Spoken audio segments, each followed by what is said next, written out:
Notre éclairage à présent sur ce qui ressemble bien à l'une des cyberattaques les plus importantes enregistrées ces dernières années. Elle est partie d'Europe de l'Est hier et 2000 entreprises, plus de 2000 entreprises dans le monde ont déjà été touchées. En France, c'est la SNCF, Saint-Gobain ou bien encore Auchan. Et ce matin, ça risque d'être encore plus compliqué quand tout le monde va allumer son ordinateur. Bonjour Erwan Kerodi. Bonjour. Vous êtes, je le rappelle, le fondateur et le président de Cybel Angel, qui est une entreprise spécialisée dans la cybersécurité. Quand on dit que ce matin, beaucoup dans les entreprises vont allumer leur ordinateur et les dégâts vont être considérables, on joue à se faire peur ou c'est précisément le scénario tel qu'il se profile? Ah non, mais c'est exactement le scénario qui se profile. Maintenant, alors la technique, c'est de ne pas allumer son ordinateur. Oui, ouais, de côté, il faut pas l'allumer. Il y a un moment où il faut vivre. Ah oui, parce que s'il est infecté et que vous l'allumez, en fait, c'est l'origine même du disque dur, la toute base, qui va se brûler quelque part et qui va se bloquer, qui va chiffrer tout l'ordinateur. Et sans qu'on fasse la moindre erreur ou qu'on ne clique sur le moindre onglet. Alors, à l'origine, il faut quand même un point d'infection. C'est comme une piqûre. Il faut bien un point d'infection. Donc, c'est effectivement avoir quelqu'un a téléchargé un document qui était infecté. Mais une fois que quelqu'un dans l'entreprise s'est fait infecter, c'est ça la différence par rapport aux précédentes attaques. La viralité latérale, c'est-à-dire l'infection latérale dans l'entreprise, est extrêmement démoniaque. C'est-à-dire que ça va ramper à travers l'entreprise, faire une cartographie de l'entreprise et se mettre à infecter petit à petit tous les ordinateurs. Et à un moment, vous allumez votre ordinateur, poum, il est chiffré. On vous demande de payer $300. Il est chiffré, ça veut dire quoi, pour bien comprendre? C'est-à-dire qu'on vous demande un mot de passe pour pouvoir accéder à vos documents. Enfin, on vous demande de payer pour pouvoir accéder à vos documents. Vous pouvez aujourd'hui essayer de payer, ça ne sert plus à rien. Oui, puisque l'adresse, c'est ce que nous disait Cédric Ingrand, a été supprimée et donc c'est pas possible. Mais vous nous dites ne pas allumer son ordinateur. Aujourd'hui, tout le monde a besoin de son ordinateur, donc c'est impossible. Non, voilà. Donc en fait, c'est bien ça. C'est que ça se veut une méthode un peu crapuleuse pour récupérer de l'argent. Aujourd'hui, les attaquants ont récupéré $5 000. C'est rien. Donc par rapport à En revanche, c'est dévastateur.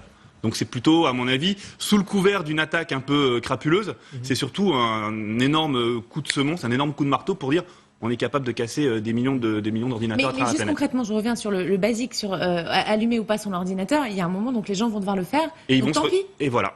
C'est ça? Oui. Et en plus de ça, aujourd'hui, à l'heure où je vous parle, il n'y a pas encore de vaccin, on pourrait dire. Ça devrait arriver dans les heures ou dans la journée, peut-être. Mais aujourd'hui, il n'y a pas de vaccin. C'est-à-dire votre ordinateur est chiffré, vous ne pouvez pas le déchiffrer. Il est brûlé. Bon, et un antivirus, ça voudrait dire quoi concrètement si on reprend votre métaphore? Je n'y connais rien, moi, à mes ordinateurs. Qu'est-ce qu'il faut que je mette sur mon ordinateur pour que la prochaine fois, je sois solide? Oui, alors il y a un point commun à toutes les attaques qu'on a vécues depuis les 3 derniers mois, c'est que ça utilise une faille, comme vous le disiez, de la NSA. Donc des services de renseignement américains qui s'appellent Eternal Blue, la faille. Ils se la sont fait piquer parce qu'ils la développent et puis ils se la font voler. Et il l'a gardé sous le coude depuis 5 ans. Hein. Oui, c'est leur métier. Les espions espionnent et ils développent des armes, des instructions massives, techniques, cyber. Ils en ont plein. Bon, dommage, ils se sont fait voler. Et elles ont été mises en accès libre comme ça. Et aujourd'hui, si vous mettez à jour vos logiciels Windows et Microsoft, en l'occurrence, c'est les vieux Windows qui sont infectés, vous ne serez pas infecté. Donc c'est aussi simple que ça. C'est aussi bête. Voilà. Et ça fait déjà la précédente attaque, WannaCry utilisait exactement la même technique. Donc mettez à jour vos Windows, c'est déjà une bonne étape. Bon, on a envie de savoir aussi qui se cache derrière, ce qu'on sait. Ouais. Alors c'est un peu... Votre réponse a le mérite d'être claire. En fait, dans tout ce qui est cybersécurité, c'est le Graal, c'est ce qu'on appelle l'attribution. Ah, c'est Toto qui a fait l'attaque. Ah, c'est Tata qui a fait l'attaque. Pour être très honnête, et je vous donne un petit secret, mais vous le répétez pas, personne n'en sait jamais rien. Entre nous, ça va. Parce qu'il y a une totale asymétrie entre je fais une attaque qui est dévastatrice, qui est capable d'éteindre la planète, des hôpitaux, des aéroports, et une très forte probabilité de me faire attraper. Voilà. Donc aujourd'hui, on peut avoir alors soit on réfléchit par le bas en essayant de remonter à la source de l'attaquant, on n'y arrive pas, parce qu'il y a des méthodes pour se cacher qui sont très fortes, et puis on peut créer des fausses pistes aussi, de l'intoxication. En revanche, si on réfléchit plus macroéconomie ou géopolitique, à qui profite le crime, on peut peut-être commencer à avoir des pistes. Voilà. Je vous disais, c'est des failles qui ont été... depuis des dizaines d'années, ça a été documenté par Snowden, les États-Unis... s'arment avec des armes cyber, destruction massive. Voilà, ils se sont tout fait voler. Snowden a publié ça, et là récemment ils se sont encore fait voler ça. Par qui? On ne sait pas. Ensuite, on sait qu'il y a eu soi-disant des attaques sur le système électoral américain. En rétorsion, le système américain, l'époque Obama, ont fait fuiter l'information qu'ils auraient pu infecter le système électrique russe. 2 semaines plus tard, on voit que le système électrique dans le Vermont aux États-Unis se fait également infecter. Je donne aucune attribution, juste je constate, c'est des choses qui sont dans la presse et qui sont dans les pages Wikipédia pour tout ça, Il y a une escalade, on vit aujourd'hui une guerre froide, voilà, entre des blocs. Des grands États ou des petits rigolos, on ne le sait pas ce matin. La cyberattaque pour les nuls, on continue. Comment on arrive, et c'est ce qui s'est produit hier en Europe de l'Est et qui vraiment nous interpelle, comment on arrive à bloquer des aéroports, à bloquer des centrales, tout ça avec des ordinateurs? Rassurez-moi, là, autour de vous, vous avez, je crois, à peu près 6, 7, 8 ordinateurs tous connectés. Ils sont tous connectés. Votre téléphone, votre ordinateur, même ces caméras, elles sont connectées.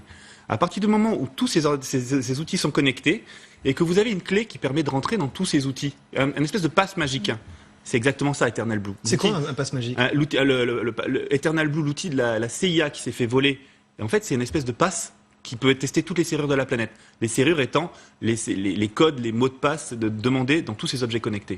Donc vous testez, vous avez une espèce de passe magique, une clé magique qui vous permet d'essayer de tester sur tout ce qui est connecté sur la planète pour essayer de rentrer dedans. Et si vous êtes rentré dedans, si vous arrivez à rentrer dedans, bah forcément sur des milliards de possibilités d'objets connectés, il y en a bien des centaines de milliers qui vont arriver. WannaCry, c'était 200 000 ordinateurs qui sont fait infecter comme ça. Et ben une fois que vous êtes rentré avec un pass qui marche souvent, vous infectez l'outil. Et ça, c'était WannaCry. Et maintenant, avec cette nouvelle attaque, l'outil, une fois connecté, une fois infecté, va se propager à l'intérieur du réseau. C'est-à-dire que si chez LCI, il y a un ordinateur qui est infecté, la première attitude du On nous portait virus, pas la poisse ce matin quand même. ne vous inquiétez pas, Sibel-Angel est là. On est bon. L'outil va cartographier tous les objets connectés. C'est exactement ça, tous les objets connectés à cet outil dans LCI, et ensuite va sauter de l'un à l'autre pour essayer de tout bloquer. Bah, c'est pas rassurant, sincèrement. Et alors, je vais pas vraiment vous rassurer, alors je vais pas faire anxiogène, mais c'est que le début. Parce qu'en fait, là, WannaCry, c'était la version 1. Nous, avec nos outils chez Sibel-Angel, on a pu surveiller l'évolution. On a vu des variantes, c'est un peu comme des mutations, comme des virus. On a vu une 1, 2, 3. Là, celle-là, elle est belle parce qu'elle est très nouvelle. Elle rajoute 2 autres vulnérabilités qui permettent encore d'aller plus loin. Quand ils se sont fait voler tous ces outils de destruction massive d'armes cyber, ils se sont fait voler plus d'une trentaine ou d'une quarantaine. D'accord, vous nous plombez l'ambiance. Et ceux qui ont publié l'information ont annoncé il y a un mois que maintenant ils allaient en révéler des nouvelles tous les mois. Merci, Erwan Cordy d'être venu nous voir sur le plateau. Les cyberattaques expliquées pour les nuls. Moi, j'ai compris des trucs. Merci à vous. Oui, on a tout compris. Merci beaucoup. À l'image météo du jour, regardez.